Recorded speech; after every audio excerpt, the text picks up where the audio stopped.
السلام علیکم ورحمۃ اللہ تعالی وبرکاتہ۔ نحمده ونصلی علی رسوله الکریم، اما بعد فاعوذ باللہ من الشیطان الرجیم، بسم اللہ الرحمن الرحیم۔ ان اللہ وملائکتہ یصلون علی النبی یا ایھا الذین آمنوا صلوا علیہ وسلموا تسلیما۔ اللہ رب محمد صلی اللہ علیہ وسلم علی بعد محمد صلی اللہ علیہ وسلم صلاۃ و سلام علیک یا سیدی یا حبیبی یا رسول اللہ صلی اللہ علیہ وسلم۔ رب تبارک و تعالی نے قرآن مجید و فرقان حمید میں ارشاد فرمایا، یا ایھا الذین آمنوا استعینوا بالصبر والصلاۃ، اے ایمان والو نماز اور صبر سے مدد طلب کرو۔ ان اللہ مع الصابرین، بے شک اللہ تبارک و تعالی صبر کرنے والوں کے ساتھ ہے۔ حاضرین محترم، آج جو امت مسلمہ کے حالات ہیں یہ کسی سے بھی چھپے نہیں ہیں۔ آج ہمارا یہ حال ہے کہ نہ ہم نماز کے ذریعے مدد طلب کرتے ہیں، نہ کسی مصیبت کے وقت یا پریشانی کے وقت یا مشقت کے وقت صبر سے مدد طلب کرتے ہیں، اور بے صبری کا مظاہرہ کرتے ہیں اور نمازوں سے غافل رہتے ہیں، جبکہ اللہ تبارک و تعالیٰ کا فرمان عالی شان ہے کہ نماز سے مدد طلب کرو۔ یعنی نماز در حقیقت رب سے ملاقات کا ایک ذریعہ ہے۔ اگر رب سے ملاقات کرنا ہے تو اس کی بارگاہ میں آپ کو سجدہ ریز ہونا ہوگا، اور سجدہ ریز صرف دکھاوے کے لیے نہیں۔ ریاکار جو بھی ہے نا عبادت گزار ظاہر میں جو اپنی ریاکاری کرتے ہیں کہ لوگ مجھے نمازی کہیں، ان سب کی نمازیں منہ پہ مار دی جائیں گی۔ وہی نماز قابل قبول ہوگی جو خالصتاً لوجہ اللہ ہوگی، یعنی صرف اللہ تبارک و تعالیٰ کی رضا کے لیے، دنیا سے کوئی مطلب نہیں۔ دنیا کیا کہے گی کیا نہیں کہے گی وہ الگ مسئلہ۔ اس کا مقصد یہ ہے کہ رب نے مجھ پر فرض کیا تو یہ مجھ پر لازم ہے، اور اسی سے میں رب کا قرب حاصل کروں گا۔ اور حاضرین محترم، جب ہم اپنے معاشرے کے جائزے لیتے ہیں تو یہ کہنے میں کوئی دریغ نہیں ہے اس بات میں کہ ہم جب مسجد کے اندر آ جاتے تو اللہ اللہ، اور جب مسجد کے باہر تو طبیعت کے حساب سے سب کچھ، جیسی دنیا ویسا، وہ کہتے ہیں نا جیسا دیس ویسا بیس، ویسا رویہ اختیار کرتے ہیں۔ مومن وہی ہے، ایمان والا وہی ہے جو بندہ یہاں بھی ویسا ہی رہے اور باہر بھی ویسا ہی رہے۔ مومن کی یہ شان ہے۔ رب نے فرمایا وَأَنْتُمُ الْأَعْلَوْنَ إِن كُنتُم مُؤْمِنِينَ، تم ہی کامیاب رہو گے، تم ہی بلند رہو گے، تم ہی اعلیٰ درجے پر فائز رہو گے اگر تم مومن ہو۔ مومن سے کیا مطلب ہے؟ کامل ایمان والا، اللہ کی ذات پر توکل کرنے والا، اللہ کی ذات پر بھروسہ کرنے والا، اللہ کی ذات پر اعتماد رکھنے والا۔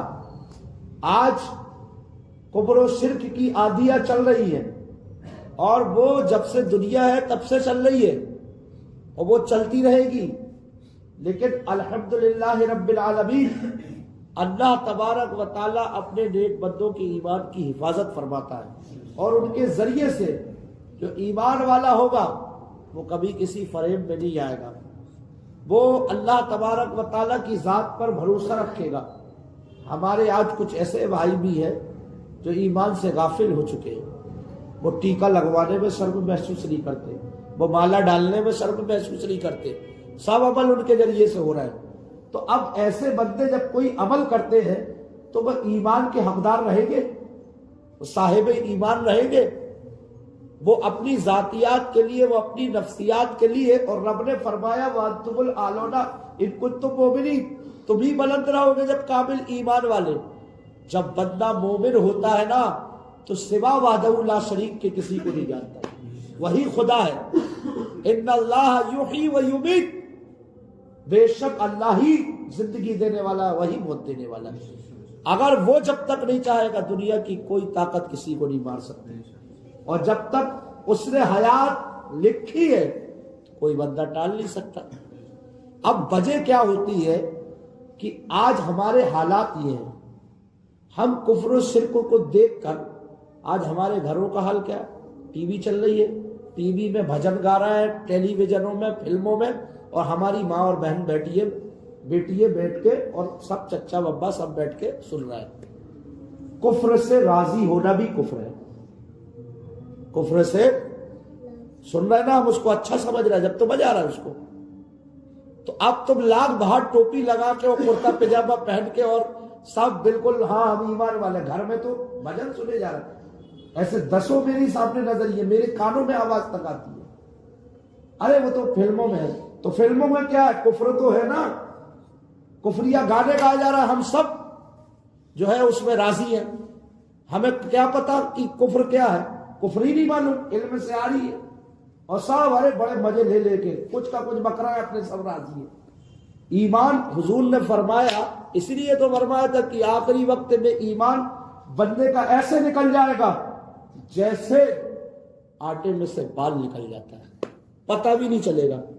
اب بتائیے کوئی بندہ کفری کلمات سنے اور اس سے وہ راضی ہے سن کے، اب وہ بندہ ایمان میں رہے گا کیا؟ نہ اس کو معلوم، نہ اس کو معلوم، نہ کسی کو معلوم، نہ علم والوں کو معلوم کہ یہ بندہ سن کے کافر ہو چکا ہے۔ اب اس کی آنے والی جو نسلیں ہوں گی کیا وہ مومن رہیں گی؟ حالت کفر میں اس کے ذریعے سے بچہ پیدا ہوا تو اب اس میں کیا اثرات نمودار ہوئے؟ تو اس لیے تو کہا جاتا ہے کہ ضروریات دین کا علم حاصل کرو، تمہیں یہ معلوم ہونا چاہیے۔ آج ہماری بیٹیوں کو بڑے بڑے موبائل دے ہیں سب لوگ، ہر گھروں کا یہ حال ہے۔ میں یہ نہیں کہتا کہ سب گڑبڑ ہے، لیکن آج حالات تو بگڑ اسی سے رہے نا۔ آج ہماری بچیاں جو مرتد ہو رہی، سب سے بڑی جڑ اس کی موبائل ہے۔ ماں باپ چھوڑ دیتے ان کے بھروسے، وہاں لے رہو کوئی دقت نہیں ہے۔ میں یہ کہنا چاہتا ہوں کہ بچیوں کو موبائل کی ضرورت ہی کیا ہے؟ اگر ان کو بات کرنا ہوگی تو گھر میں باپ کا موبائل ہے، بھائی کا موبائل ہے، کیا ضرورت دینے کی؟ آج اسی سے سوشل میڈیا کے ذریعے آپ کو پتہ بھی نہیں چلتا، واٹس ایپ کے ذریعے، ایمو میں چیٹنگ کے ذریعے کون کس سے بات کر رہا ہے، اور آخر میں جب وہ فرار ہو جاتی ہے تو پھر روتے ہو۔ تو آج ہم نے اپنے گھروں کے حالات تو ہم نے خود خراب کیے اور دوست ہم دوسرے پہ دیتے ہیں۔ آج ہمارا حال بے حال ہے۔ آج ہماری شادییں بری رسم جب تک نہ ہو ہوگی ہی نہیں، فرض واجب قرار دے دیا گیا ان کو، جب تک خرافاتی کام نہ ہو تو شادی نہیں ہے۔ مسلمانوں کا صرف یہی کا حال نہیں ہے، یہ سب جگہ کا ہے، ہر جگہ یہی ہے۔ جب تک ہمارے یہاں کوئی خوشی کا موقع ہو، جب تک کوئی غلط کام نہیں ہو جائے گا خوشی کو، ان کے حساب سے خوشی صحیح ہے ہی نہیں ہے۔ کوئی بھی بندہ، سب دعویٰ کرتے ہم رسول کو مانتے لیکن رسول کی کوئی نہیں مانتا، سب دعویٰ کرتے ہم خدا کو مانتے لیکن خدا کی کوئی نہیں مانتا۔ حقیقت ہے نا یہ، اس سے انکار تو نہیں کیا جا سکتا، کوئی بچ نہیں سکتا بندہ۔ آج مان لو کوئی غلط کام، ارے یار میں تو نہیں کرتا ہوں لیکن غلط کام ہو رہا، وہاں جا کے کھڑا ہو گیا، تو بھی راضی ہے نا، ہے کہ نہیں راضی؟ اس جگہ کھڑا ہو جانا ہی رضا کی دلیل ہے۔ اب بندے کا ایمان کمزور اسی حالت میں ہوتا ہے، اور رب نے فرمایا کہ ایمان کامل رکھو، اللہ پر توکل بھروسہ کر لو، اللہ کے بتائے ہوئے راستے پر چلو۔ اس نے کہا اہدنا الصراط المستقیم، سیدھا راستہ۔ وہ سیدھا راستہ آج امت مسلمہ چل کر آ رہی ہے۔ آج بھی اگر وہ سیدھا راستہ اپنا لے تو وہ صحابہ کرام کا دور، وہ دور تھا کہ 313 نفوس قدسیہ، ہزاروں کے لشکر پرواری تھے۔ آج ہمیں جنگ کرنے کی ضرورت نہیں ہے، لڑنے کی ضرورت نہیں، ہمارا ایمان کے اندر وہ پختگی ہونا چاہیے۔ آج ہمارا ایمان نہیں ہے، اگر ہمارا ایمان پختہ ہوگا تو کوئی ہمیں فریب میں نہیں لا سکتا. لیکن آج ہمارا حال یہ ہے کہ آج ہم ٹوپی لگانے میں بھی شرم محسوس کرتے کہ نہیں. باہر ارے یار ادھر وہ کہے گا، اور وہ جو ہے چھٹیاں رکھنے میں پرہیز نہیں کر رہے ہو، تم ٹوپی لگانے میں شرم محسوس کر رہے ہو، تم لباس اسلامی پہننے میں شرم کر رہے ہو. تو وجہ کیا ہے؟ کہیں نہ کہیں ایمان کی کمزوری کی دلیل ہے. یا تو تم خدا کی ذات پر بھروسہ نہیں رکھتے. خدا کی ذات پر بندہ جب بھروسہ رکھتا ہے تو وہ کسی سے نہیں ڈرتا. اگر خدا کی ذات پر بھروسہ ہوتا ہے تو نارے نمرود ابراہیم کو گلزار بن جاتی ہے. خدا کی ذات پر جب توکل ہوتا ہے تو دریائے نیل اپنا راستہ بنا دیتا ہے موسیٰ علیہ السلام کے لیے. خدا کی ذات پر جب بھروسہ ہوتا ہے حضرت یوسف علیہ السلام کو کنویں میں ڈالا جاتا ہے اور کنویں سے آپ کو نکال دیا جاتا ہے. جب خدا کی ذات پر بھروسہ ہوتا ہے تو کربلا کی سرزمین پر 72 نفوس قدسیہ ہو کر 22,000 کے لشکر پر بھاری رہتے ہیں، اور ان کا تو وجود مل گیا. آج 22,000 کا کوئی نام لینے والا نہیں ہے، اور ان 72 کا قیامت تک ذکر ہوتا رہے گا. یہ خدا کی ذات پر بھروسے ہی پہ ہوتا ہے. توکل کامل ہو. آج توکل کامل نہیں رہا. آج ہمارے وہی وال ایک شعر کسی شاعر نے کہا تھا، اس بزم میں مقصود ہے اصلاح مفاسد. اس بزم میں مقصود ہے اصلاح مفاسد، یعنی برائیوں سے اصلاح کرنا، سمجھانا، برائیوں سے روکنا. نشتر جو لگاتا ہے وہ دشمن نہیں ہوتا. نشتر جو بندہ لگاتا ہے نا وہ دشمن نہیں ہوتا اصلاح کے لیے. جب کسی بندے پہلے وہ گھاؤ وغیرہ ہو جاتے تھے، زخم وغیرہ ہوتے تھے تو نشتر لگتا تھا، تو نشتر سے اس زخم کی حفاظت ہوتی تھی، جلا دیا جاتا تھا کہ کہیں اس کا پائجن بڑھ نہ جائے. دیکھا ہوگا آپ نے یا پڑھا ہوگا آپ نے. تو وہ بندہ دشمن نہیں ہوتا، وہ زخم کو در حقیقت بڑھنے سے، ناسور بننے سے روک رہا ہے. تو اس بزم میں مقصود ہے اصلاح مفاسد. نشتر جو لگاتا ہے وہ دشمن نہیں ہوتا. آج پوری دنیا کا جو حال ہے اہل اسلام سے چھپا ہوا نہیں ہے. آج ہمیں اللہ کی ذات پر بھروسہ رکھنے کی ضرورت ہے، اور اللہ نے جو ہمیں دین دیا ہے اس دین پر ثابت رہنے کی ضرورت ہے. ہمیشہ ایک دعا کرو، کوئی دعا کرو یا نہ کرو، ایک دعا ہمیشہ کرو ہر نماز میں، جب بھی موقع ملے اللہ کی بارگاہ میں کہ اے میرے پروردگار عالم، اس دنیا سے جب بھی میں جاؤں تو ایمان کے ساتھ جاؤں. یہ ایمان سب سے بنیادی چیز ہے، کیونکہ یہ تو دنیا چند دنوں کی فانی ہے، سب رکھا رہ جائے گا، کوئی کام آئے گا نہیں. 4 کاندھے جا کر 2 گز زمین میں چھوڑ کے آ جائیں گے، وہ بھی پھر سال میں 1 آدھ بار پہنچ گئے تو پہنچ گئے، سب بھول جاتے. بڑے بڑے چاہنے والے بھول جاتے، کوئی کسی کا پرسان حال نہیں ہوتا. وہ حال کیسا ہوگا، کیسا دور ہوگا جب قبر اندھیری ہوگی، کوئی ہمارا پرسان حال نہیں ہے. اعمال اچھے ہوں گے تو قبر روشن ہوگی، اعمال برے ہوں گے تو قبر جہنم بن جائے گی. تو آج دنیا میں کسی بھی عمل کرنے سے پہلے 10 بار یہ سوچنا چاہیے کہ اس عمل کا ہمارے آخرت پہ کیا اثر پڑے گا. ہماری دنیا بھی تباہ و برباد ہوتی ہے، ذلت و رسوائی میں مقدر. آج دیکھیے تعلیم، قرآن نے فرمایا اقرا، 5 آیتیں سب سے پہلے قرآن میں نازل ہوئی وحی کی شکل میں. اقرا بسم ربک الذی خلق، خلق الانسان من علق، اقرا وربک الاکرم الذی علم بالقلم، علم الانسان ما لم یعلم. 5 آیتیں نازل ہوئی. 5 آیتیں پہلا جو جملہ ہے وہ کہا گیا ہے محبوب اپنے رب کے نام سے پڑھو، یعنی تعلیم سے متعلق ہے. آج مسلمانوں کا یہ حال ہے کہ سب سے پیچھے تعلیم کو مسلمان، نہ دین میں ہے نہ دنیا میں ہے. دین سے تو بالکل ہی دور ہے، دنیا سے بھی دور ہے. تعلیم جب تک نہیں ہوگی، آج اسلام کا اگر طریقہ کار کو بندہ اپنا لے، آج یہ کہتا ہے، باپ کہتا ہے ارے یہ میرا لڑکا کہنا نہیں مانتا ہے، ارے آپ تعویذ بنا دو، آپ دم کر دو، یہ کر دو. تو آپ نے جو عمل کیے اسی کے اثرات تو آپ کی اولاد پہ ہیں. اگر آپ صحیح ہوتے تو اولاد آپ کی ایسی نہ ہوتی، کیونکہ آپ کے عمل، آپ نے اپنی بیوی کو گالی بکی اور پھر امید رکھتے ہو کہ اولاد وفادار ہو جائے. آپ نے اپنے ماں باپ کی نافرمانی کی، ان کے ساتھ بدسلوکی کی، ان کے ساتھ بدتمیزیاں کی. بعض لوگ تو اپنے ماں باپ کو مار بھی دیتے ہیں اور پھر امید رکھتے ہو کہ ولی ہمارا بیٹا ولی بن جائے. تو کیسے بنے گا؟ جو بوؤ گے وہی کاٹو گے. آج اگر تم اپنے ماں باپ کے فرما بردار ہو تو اولاد بھی فرما بردار ہوگی. اور ضروری ہے کہ آج معاشرے کے اندر ہمیں اپنے گھروں کے اندر ایک اسلامی ماحول قائم. اسلام کی یہی تو خصوصیت ہے.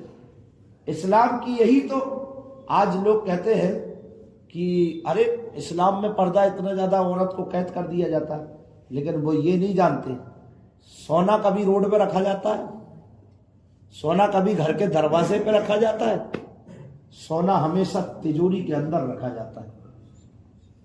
تو اللہ تبارک و تعالیٰ نے اشرف المخلوقات میں عورت کا جو مقام عطا فرمایا، آج ہم کہتے ضرور ہیں لیکن آج ہماری بیٹیوں کے سروں پہ جو دوپٹہ ہونا چاہیے تھا وہ گلے میں آ گیا اور ارے ٹھیک ہے چلتا ہے، ارے ٹھیک ہے چلتا ہے. اسی میں ماحول بہت بگڑتا جا رہا ہے. تو آج ضرورت ہے ہر بندہ اگر اپنے گھر کی اصلاح کرے، بھائی کوئی بھی ہو، عالم و مفتی ہو، حافظ ہو، وہ گھر گھر جا کے تو نہیں، ایک ایک گھر والے کو تو نہیں روک سکتا.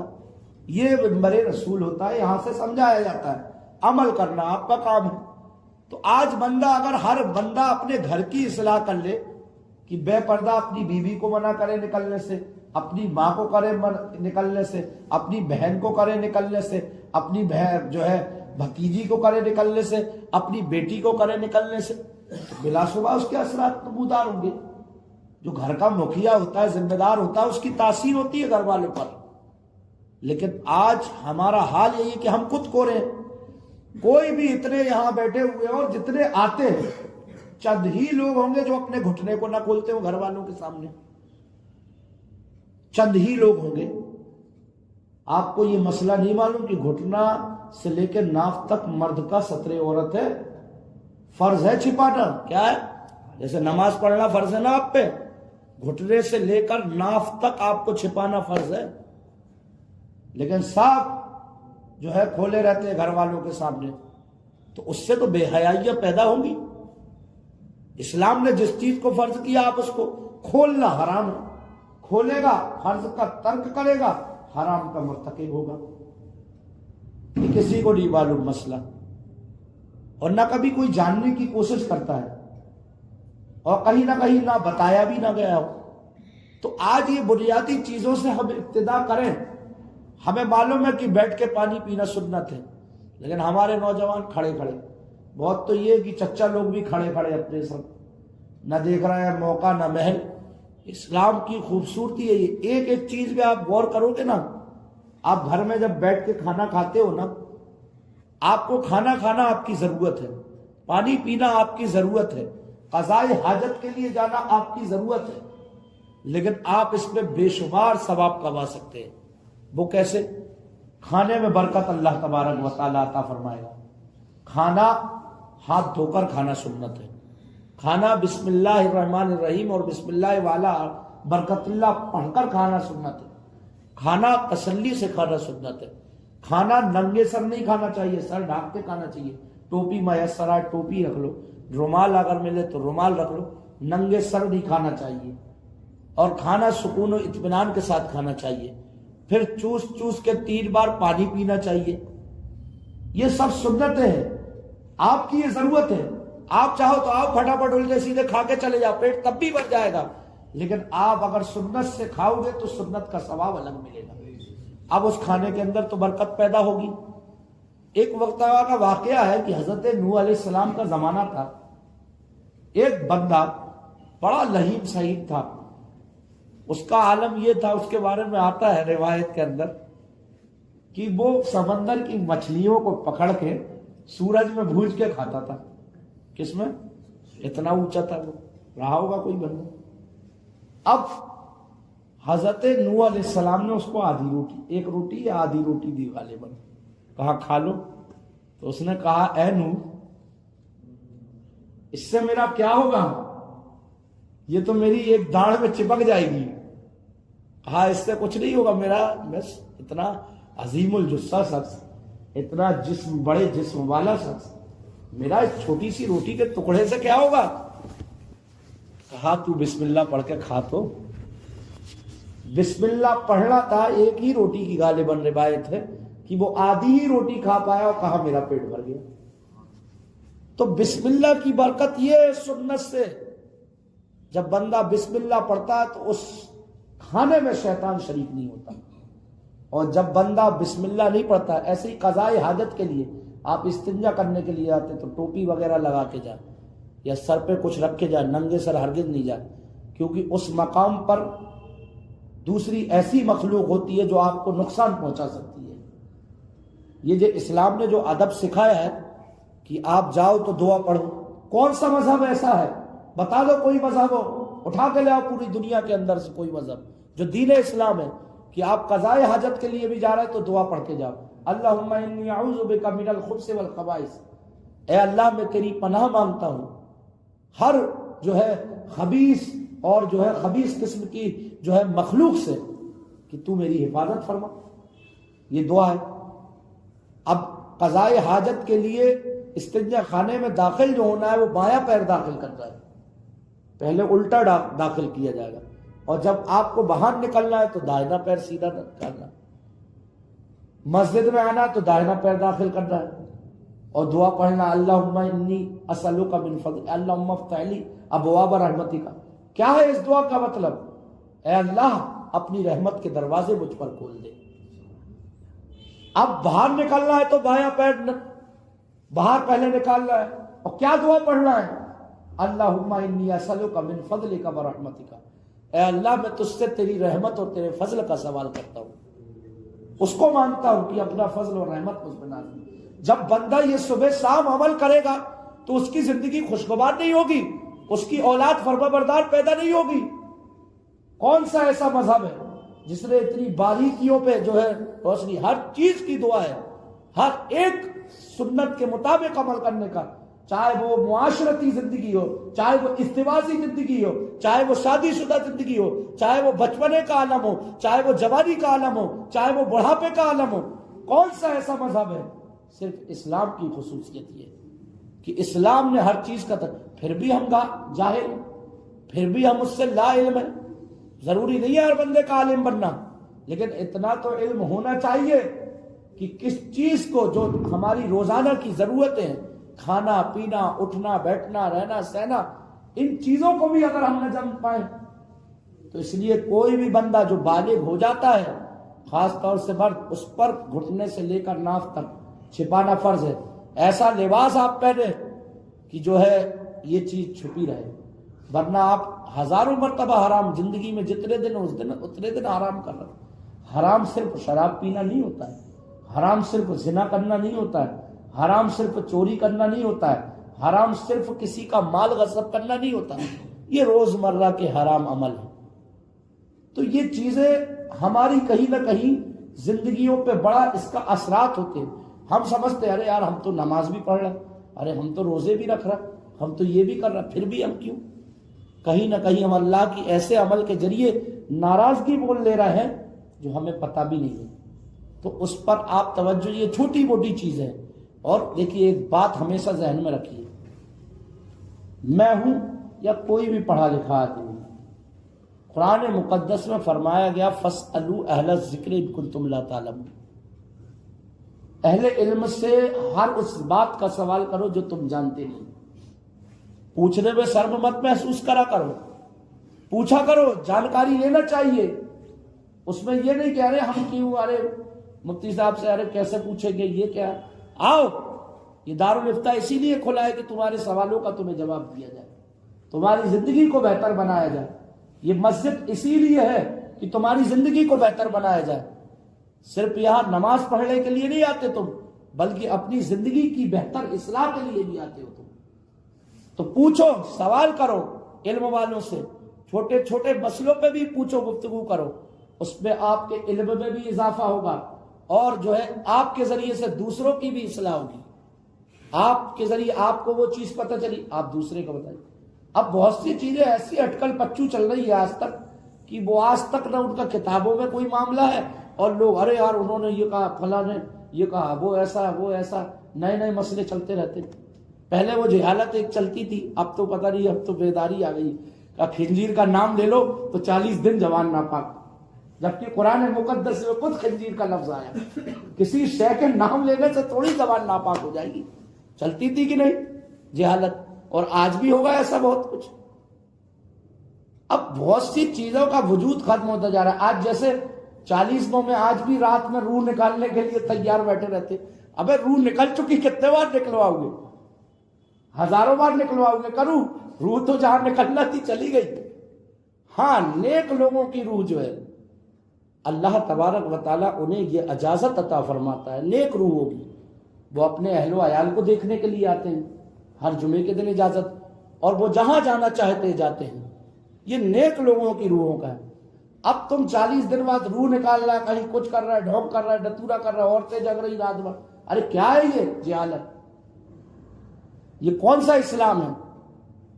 ایک بار روح جسم سے نکل گئی وجود ختم ہو گیا۔ روح کے بھی مراتب ہے، عالم برزخ میں روح رہتی ہے، ایک عالم دنیا ہے، ایک عالم عقبہ ہے، اور ایک عالم برزخ ہے درمیان میں۔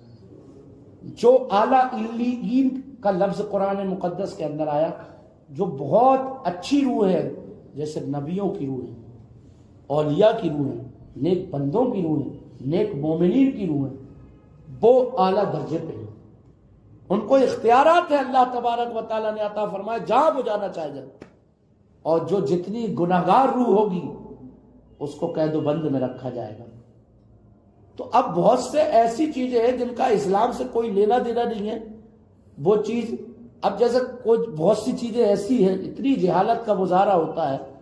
آج بھی کسی مان لیجئے ماں کا انتقال ہوا تو بچوں کو بلائیں گے کہیں، یا ماں کو بلائیں گے کہ دودھ بخش دو، یا بچے کا انتقال ہوا، یہ نئی نئی جہالت ہے۔ ایک بات بتائیے، ماں جو ہوتی ہے نا، اولاد پیدا ہوئی اور اولاد کو ماں دودھ پلاتی ہے، تو یہ دودھ پلانا ماں پر واجب ہے؟ کیا ہے؟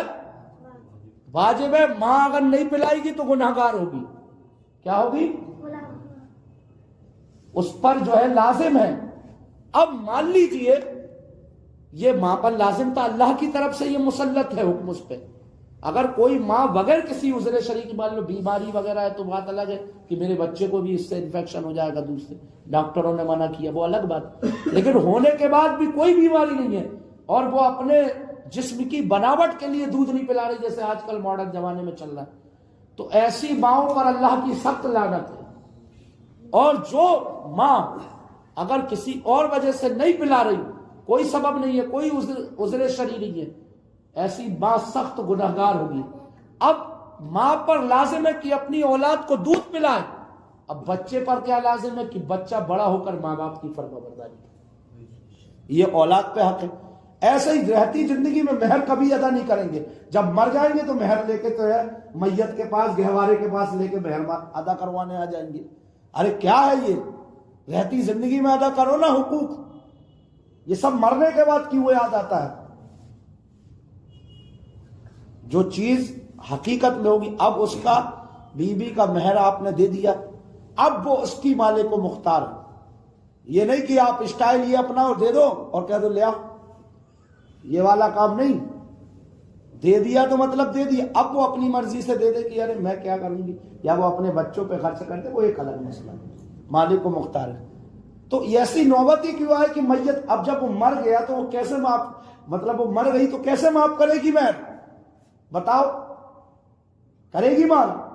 جبکہ شریعت کا طریقہ اب وہ چیز وارثین پہ منتقل ہو گئی۔ آج ہماری اگر اسلام کا صحیح نظام اپنا لیا جائے تو یہ جو آج جہیز چل رہا ہے نا، یہ بھی چاہیے، وہ بھی چاہیے، گاڑی بھی چاہیے، فور ویلر بھی چاہیے، یہ بھی ایک آس لگائے رہتے نا سب، اور بہت جگہ ڈیمانڈیں بھی ہوتی ہیں۔ یہ وجہ کیا معلوم کیوں شروع ہو گیا؟ کیونکہ ہم نے اسلام کے صحیح طریقوں کو اپنایا نہیں، غیروں کے اثر ہم پہ آ گئے۔ آج ہم نے نکاح کو اتنا مہنگا بنا دیا، اتنا مہنگا بنا دیا کہ جب تک 1000-2000 کو کھانا نہیں کھلا دیں گے شادی نہیں ہوگی، اور جب تک 1000-2000 کھانا نہیں کھا لیں گے تب بھی شادی نہیں ہوگی، اور ایک کو بھی نہیں پوچھا تو پورا محلہ ناراض، ارے یار کیسا آدمی ہے، سب کے یہاں کھاتا تھا، ارے یار دعوت تک نہیں دی، یہ نہیں کرا وہ نہیں کرا، اب اس کی کنڈیشن کو کوئی نہیں دیکھ رہا، پتہ نہیں بیچارہ لائق بھی ہے کہ نہیں۔ اتنا حضور نے فرمایا نکاح کو سستا کرو، اور ہم نے نکاح کو مہنگا کر دیا. کتنا مہنگا نہیں کر دیا. آج غریب اگر کسی کی 4 بچیاں ہو گئی تو وہ کہاں سے کرے گا یار؟ شادی کم سے کم 4-5 لاکھ روپے ایک بچی کی شادی کے لیے چاہیے. کہاں سے لائے گا؟ اور مسلمانوں کا جو حال ہندوستان میں تو سب کو معلوم ہے. اکثر تو مزدور ہیں بیچارے مسلمان, ان کی کوئی ایسے نہیں ہو رہا. ہر جگہ آج کل تعصب کا مظاہرہ ہو رہا ہے, تو نوکریوں میں بھی دقت آتی. لیکن خیر محنت کرتے رہنا چاہیے. وہ اگر چاہ لے گا تو کوئی نہیں روک پائے گا. اس کی ذات پہ بھروسہ رکھا ہے. ایسا نہیں کہ اگر ٹیلنٹ ہے انسان کے اندر تو وہ کہیں نہ کہیں کامیاب ضرور ہوگا. تو حاضرین محترم, تو یہ دیکھا جائے کہ آج کتنی دشواریاں ہو گئی ہیں, اس کا ایک طریقہ اسلام نے بتایا. آج ہم اس پہ اپناتے نہیں ہیں. قرآن کے اندر 8ویں پارے میں اس کا ذکر فرمایا گیا ہے کہ جیسے باپ ہوتا ہے یا ماں ہوتی ہے, جب اس کو وراثت تقسیم, جیسے مر جاتے ہیں, مرنے کے بعد شریعت کے اعتبار سے وراثت تقسیم ہونا چاہیے جو اس کی مال و دولت ہے. تو اس میں شریعت نے یہ طریقہ رکھا ہے. مان لیجئے کسی کا ایک بیٹا ایک بیٹی ہے, کسی کا ایک بیٹا ایک بیٹی ہے, اور اس کے پاس 3 لاکھ روپے ہیں. کتنے؟ تو صرف لڑکے کا حق نہیں ہے 3 لاکھ لے کے بیٹھ جائے وہ. اسلام کا طریقہ دیکھو. اسلام نے کہا کہ 2 لاکھ روپے لڑکے کو دیے جائیں گے, 1 لاکھ روپے لڑکی کو دیا جائے گا. یہ لازم ہے, کوئی بندہ نہیں کرتا گناہ گار. آج کوئی یہ مسئلے بتانے والا نہیں ہے, اور نہ لوگوں کو سیکھنے کی ضرورت ہے. اب یہ بتائیے, جب ہر لڑکی کو اس کا حصہ اس کے والد کی وراثت سے ملے گا تو اب دہیج کا کوئی مسئلہ رہے گا؟ اور آج دیا ہی نہیں جاتا, لڑکیوں کو دیا ہی نہیں جاتا. تو اب جب ہم دیں گے تو سامنے والا بھی دے گا. ایک معاشرتی ماحول اچھا ہو. اسلام نے ایسا نظام بنایا, اور ہم کیا کرتے ہیں کہ لڑکیوں کو کچھ نہیں دیتے, لڑکوں کو سب دے دیتے. جبکہ اسلام نے لڑکی, اب اگر حق تلفی کوئی کرتا تو بندہ گناہگار ہوگا کہ نہیں؟ یہ مسئلہ ہی نہیں معلوم کسی کو. قرآن مقدس میں آیا للذکر مثل حظ الانثیین, عورتوں کا ڈبل ہے لڑکے کو اور سنگل ہے لڑکی کو. تو ہر چیز کی ایک وراثت ہوتی ہے, کون کون حقدار ہوگا. مان لو کسی کا بیٹا بیٹی نہیں ہے تو اب اس کے قریبی جو رشتہ دار ہوں گے وہ حقدار ہوں گے. وہ شریعت کا ایک قاعدہ ہوتا ہے, جب آپ سوال کرو گے کسی مفتی سے تو اس کا جواب دیا جائے گا کہ کون کون. مان لیجیے کہا کہ فلاں کا انتقال ہو گیا اور وہ وراثت چھوڑ کے گیا. مان لو جیسے اس نے وصیت کر کے گیا کہ فلاں مال میں, تو مرنے کے بعد 1/3 مال میں وصیت ہوگی صرف, 1/3 میں. وہ سوچے پورے مال میں وصیت کر دے تو وصیت اس کی قابل قبول نہیں ہوگی. وصیت پہ عمل 1/3 مال میں, 2 حصے بچے گی. 2 حصے کے اعتبار سے اس کی تدفین اور اس پہ جو کچھ خرچ پانی ہوگا وہ اس کے بعد اب وراثت کو تقسیم کیا جائے گا.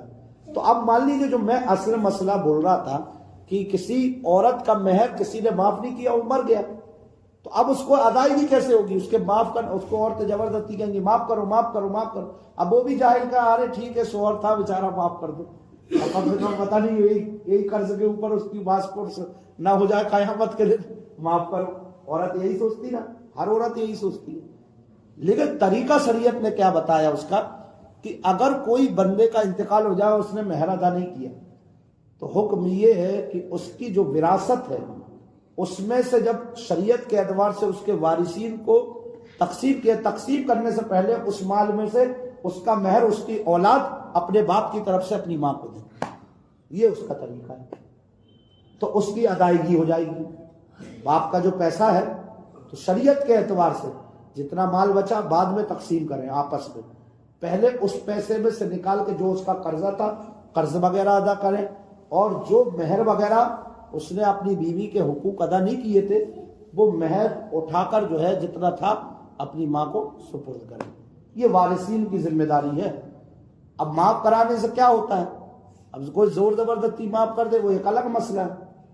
تو آج یہ چھوٹی چھوٹی چیزیں ہمارے اندر اتنی جہالت کوٹ کوٹ کے بڑھ گئی ہے کہ اس کی اصلاح نہیں ہو پا رہی. اور آج آپ اتنے لوگ بیٹھے ہو, اگر اتنے لوگوں نے بھی عمل کر لیا اور دوسروں کو عمل کروا دیا تو اصلاح ہو جائے گی. تو آج جو بھی مسئلے ہیں ایک بات کا عہد کر کے یہاں سے اٹھیں کہ کوئی بھی مسئلہ ہمیں نہیں سمجھ میں آتا ہم پوچھیں گے. پوچھنا آپ کی ذمہ داری اور بتانا ہماری ذمہ داری ہے. ہم نے علم صرف جو ہے نا ایسو عشرت کے لیے حاصل نہیں کیا, آپ کی اصلاح کے لیے کیا. دین کی خدمت نہیں کری تو کسی کام کا علم نہیں ہے.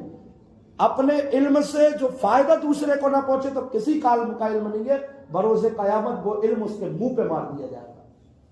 تو آپ کی ذمہ داری کہ آپ رجوع کیجئے، پوچھئے، ازدواجی زندگی ہو یا معاشرتی زندگی ہو، کسی میں بھی شرم محسوس نہیں کیجئے۔ بہت سے ایسے مسائل ہوتے ہیں کہ آدمی شرم کرتا ہے، آپ آئیے، تنہائی میں آئیے، لیکن ضرور پوچھئے ہم سے، اس میں کوئی شرم کی بات نہیں ہے۔ اللہ تبارک و تعالیٰ اس پوچھنے کی وجہ سے اور ہمارے بچانے کی وجہ سے پتہ نہیں کون سی اللہ کو ادا پسند آ جائے، اللہ جنت نصیب فرما دے اور گناہوں کو معاف فرما دے۔ تو اس بات کا عہد کریں اور ہر کام اسلام کے مطابق کرنے کی کوشش کریں۔ کوئی بھی عمل ایسا نہ ہو کہ غیر اسلامی ہمارا ہو، کوشش یہی کریں کہ ہر ایک عمل اسلام کے مطابق اور اپنے مذہب پر ثابت قدم رہے۔ اور کوئی بھی ایسا تماشا ہوتا ہے ہمیں دیکھنے کی ضرورت نہیں ہے۔ بہت سے چچا وغیرہ ہیں ٹوپی لگا کے کھڑے، ارے کیا ہے یار، تم خود بے عزتی کروا رہا، الٹی سیدھے نعرے لگا رہا، تم سن رہے۔ کچھ تو اتنے ناہنجار ہیں کہ وہ جا کے کاکا نہیں کر رہے خرافات، ان کا بس نہیں چل رہا، مورتیوں کو لا کے گھر میں رکھ لیں۔ اتنے کمین لوگ ہیں، پتہ نہیں اللہ کے ہاں ان کا حشر کیا ہوگا۔ ایسے ایسے بدبخت اپنی ہی قوم کے درمیان ہیں۔ اسی کے اندر میر جعفر اور میر صادق ہے، یہاں کی خبریں وہاں پہنچاتے، یہ کرتے رہتے ہیں۔ آج قوم کے غداروں سے تو قوم کو سب سے زیادہ نقصان ہے۔ تو اس لیے اپنے ایمان کی، عقیدے کی حفاظت کریں اور کسی بھی ایسے عمل میں جس سے اسلام اپنا نقصان میں ہو کبھی شریک نہ ہو، اور کبھی بھی ایسے عمل کو دیکھنا ہی نہیں ہے۔ حضور نے فرمایا من تشبہ بقوم فہو منہم، جو کسی قوم کے جیسا بننے کی کوشش کرے وہ انہی میں سے ہے، انہی میں سے ہے، سرکار نے فرما دیا۔ اب سمجھ لیجئے وہ انہی میں سے ہے۔ اب اتنے نوجوان بیٹھے ہوئے ہیں، آپ سے ایک سوال کرنا چاہتا ہوں میں، آپ کو یہ مسئلہ معلوم ہے کہ مرد کو مہندی لگانا حرام ہے؟ معلوم ہے؟ نہیں معلوم نا؟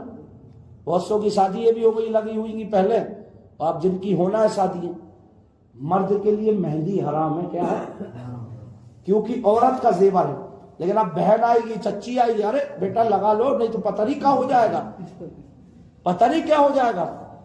شادیاں تو نبی کے گھر والوں کی بھی ہوئی ہیں، شادیاں تو صحابہ اکرام کی بھی ہوئی ہیں، شادیاں تو پڑھے لکھے لوگوں کی، اہل علم کی، نیکوکار ولیوں کی بھی ہوئی ہے۔ تو کیا انہوں نے یہ عمل کیا؟ اب ایک حرام کام آپ نے کر لیا۔ لاکھ کوئی کہے، کسی کی مت سننا، ہمارے اسلام نے حرام قرار دے دیا، مطلب حرام ہے وہ۔ اب اس میں آپ جذبات میں آ گئے، ہاں یار تھوڑی سے لگا لو، تو شراب چاہے تھوڑی پیو پوری پیو تو عذاب تو مکمل ہے نا۔ اب اتنی سی بھی لگا لو تو کیا ہو رہا، اور پوری لگا لو تو بات برابر ہے۔ یہ بنیادی چیزیں۔ ایک وہ بڑوا چلتا ہے، وہ پرانے لوگوں سے چلا آ رہے ہیں، وہ ایک کچھ رسمیں ایسی ہمارے درمیان شادیوں میں یا بہت سی چیزوں میں جو ہم کیا کہ کیونکہ غیر مسلموں کے ساتھ رہے، ہندوستان ہے، بعد میں اسلام آیا تو کچھ ان کے بھی اثرات ہیں، لیکن کیا کرتے ہیں، جہالت دیکھو۔ آج ہمیں وہ کیونکہ آپ بیٹھے ہوئے ہیں تو ذہن میں آئی تو ہم نے کہا آپ کی اصلاح کریں۔ فاتحہ اسی مڑوے کے نیچے مٹکوں میں دلوا رہے ہیں اور وہی پانی کو اس کے دولہے کے اوپر ڈال رہے ہیں۔ کیا جہالت ہے یار، یہ کتنی بڑی جہالت۔ پڑھا ہوا قرآن مقدس کا پانی تم نالی میں پھینک رہے ہو، کون سا اسلام ہے یہ بتاؤ؟ یہ زمانے کی خرافات کریں گے، پان لے لیں گے، اور یہ کیا ہے، یہ سب ختم کرو، فاتحہ دلواؤ۔ اب مٹکا رکھو بھی تو پانی فاتحہ کے لیے، پینے کے لیے رکھو، نہ کہ اس کو پھینکنے کے لیے رکھو۔ پیو اس پانی کو، ادب و احترام کرو۔ پہلی بات تو ان چیزوں سے سادہ فاتحہ دلواؤ، فاتحہ دلواؤ، خوب عزیز و اقارب کو کھانا کھلاؤ، کوئی حرج نہیں ہے، اللہ اور اس کے رسول کا ذکر کرو، لیکن یہ سب چیزوں کا وجود ختم کرو۔ یہ جہالت کنگن باندھ رہے ہیں، جانے کیا کیا خرافات کر رہے ہیں۔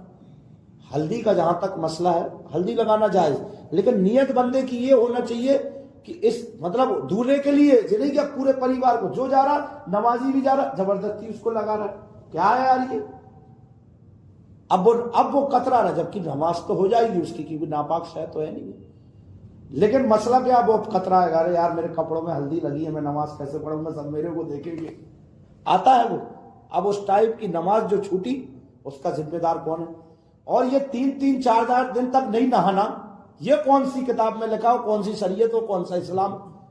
ہلدی لگاؤ اگر کسی کی شادی ہو رہی، اگر نیت یہ ہے تمہاری، اور کوئی نہیں بھی لگانا چاہے تو کوئی زبردستی نہیں کرو اس کو، کوئی بچنا چاہتا ہے تو اچھی بات ہے، اور اگر لگا لے تو خوب نہائے اور 5 وقت کی نماز آ کے پڑھے جس میں اس کے اثرات ختم ہو جائے۔ لیکن یہ سب چیزیں چھوٹی چھوٹی چیزیں، اور آج یہ حال رہتا دولوں کو کلمہ پڑھاؤ تو کلمہ نہیں آتا ان کو، لا الہ الا اللہ پڑھا رہے وہ پڑھ کچھ بول رہے ہیں، کیسا مسلمان ہے کہ کلمہ نہیں آ رہا اس کو؟ سب چیزیں ایسی پہلے سے نکاح کا طریقہ پڑھ کے آؤ، ایک الگ تاثیر رہے گی۔ ہر چیز کو سنت کے مطابق کرو، کوشش کرو کہ مسجد میں نکاح کرو سادگی کے ساتھ۔ بہت سے لوگ مسجد میں کرتے لیکن ویسے ہی بارات لے جا کے پھر جا رہا، کیا مطلب ہے؟ مسجد میں نکاح کرنے کا مطلب یہ ہے کہ لڑکی والے پہ آپ لوٹ نہ ڈالو، جب تو کامیاب ہے مسجد کا نکاح۔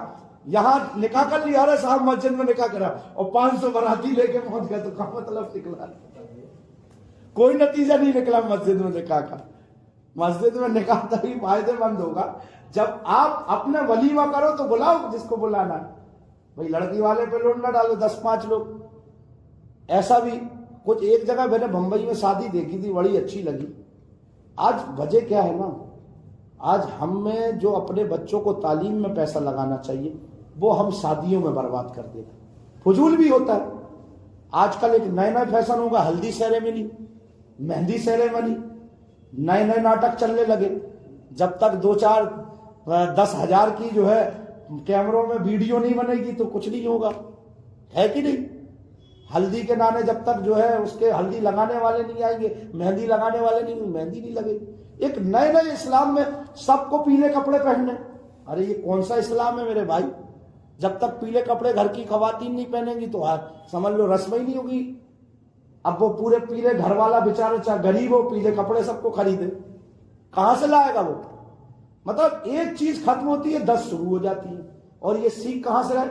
ٹیلی ویژنوں سے، ناٹکوں سے۔ یہ موبائل جو ہے نا آج کل چل رہا ہے، اور یہ ٹی وی ہے تو ہر گھر میں، تو اپنے وہی دیکھتے ہیں ٹیلی ویژن میں، اس میں ناٹکوں میں، سیریلوں میں، اس کو اپنی زندگی میں اتارتے۔ جیسے سیریلوں میں وہ لڑکی لے کے بھگ جاتا ہے تو یہ بھی لے کے بھگ جاتے، وہی عمل ہو رہا۔ یعنی انہوں نے ہمارے اسلام کو برباد کرنے کے لیے ہمارے گھروں میں ٹی ویوں کو اور سب چیزوں کو، خرافاتوں کو گزر دیا۔ آج کسی کو کہیں جانے کی ضرورت نہیں، سب کچھ گھر میں مل جائے گا۔ تو موبائل بھی ہے، موبائل کا جائز استعمال کرو۔ ایک چیز اور بات کر، ہماری ماں اور بہن بیٹی ہیں ریلیں بنا کے سبھی کے گھر کے، آج ہم بھی اپنی ماں بہن بیٹیوں کو، جس عورت کو ہمیں چھپانا چاہیے ہم اس کو اپنے اسٹیٹس میں لگا رہے اپنی ماں اور بہن بیٹیوں کو، یہ میری ماں ہے۔ اب آپ، یہ میری بہن ہے، یہ میری بیٹی ہے، اب دیکھنے والوں میں کس کی نیت پتہ نہیں خراب ہے، وہ کس نظریے سے دیکھ رہا، وہ آپ کو بہن کو بہن ہی کے نظریے سے دیکھ رہا کا، وہ آپ کی ماں کو ماں ہی کے نظریے سے دیکھ رہا کا، وہ آپ کی بیٹی کو بیٹی ہی کے نظریے سے دیکھ رہا کا، وہ آپ اسٹیٹس میں لگا رہا، آپ جتنے لوگ فیس بک